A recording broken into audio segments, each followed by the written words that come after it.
Joining me tonight, Congressman Elijah Cummings of Maryland. Congressman, always good to have you with us. The president has done his part at $10.10 an hour for federal workers. We're told about the discharge petition coming up in the House. How real is this? Can this happen? Can we move every worker in America to $10.10 an hour? I think we can do it, Ed. We on the Democratic side are going to do everything in our power and try to urge the 20-something Republicans to join us. This is what the American people want. Keep in mind, Ed, that about two-thirds of the American public is saying that we want the minimum wage raised because they realize that their neighbors, their friends, the people that serve them in restaurants and help them throughout their day in various jobs need it. So the president started the job. Many of us had urged him to do that over a year ago. He's done it with regard to the federal people working for federal contractors. Now we just have to simply finish the job. You know, a lot of people... I think it can be done. Yeah, well, I hope so. A discharge petition means that if you get enough signatures, it will come to the floor for a vote, and no one can obstruct it. The question is, do you think that there are enough Republicans that would pass this, that would feel the heat from home? And there's been so much talk about income inequality and separation of the wealth gap in this country. Do you think Republicans enough would come on board to move it?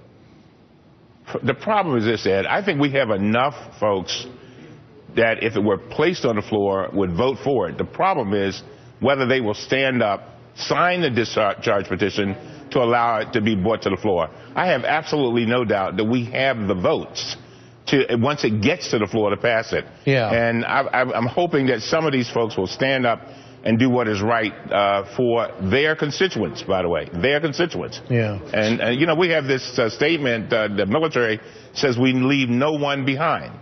And this is a time that we must act. And keep in mind, Ed, that about two-thirds of the folks earning minimum wage are women. Yeah. And when women do well, and America does well. And so we've still got some work to do. We cannot give up.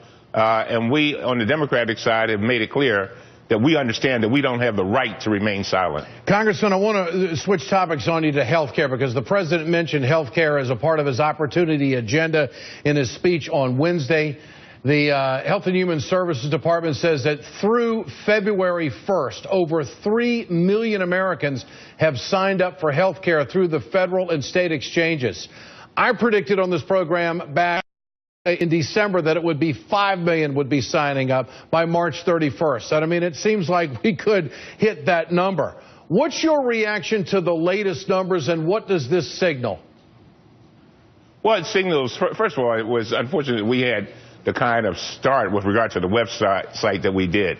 But, Ed, when you had 1.1 million people in January signing up, about 27% of them being young people, which is a very, very good sign, I think we're going to do extremely well. We've got 47 days.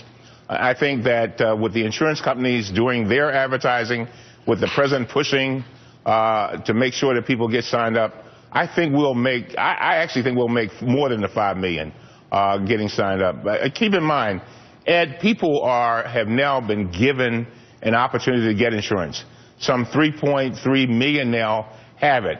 So, you know, I'm hoping that our Republican friends will stop their obsession with trying to destroy, defund, and do everything in their power to take away these opportunities that people have now to have affordable and quality health insurance, and will join us in trying again to help their constituents and ours. Congressman, we're better than that. We're a better nation than that. Well, and the numbers show it. I mean, the people do want it. And people want it. Had there not been the negative reporting that was out there and beating up on the website and trying to be a little bit more positive about helping Americans, who knows what the number would be right now. But it is slowly... You're exactly right. ...slowly winning. Congressman, good to have you with us tonight. Elijah Cummings from Maryland here on The Ed Show.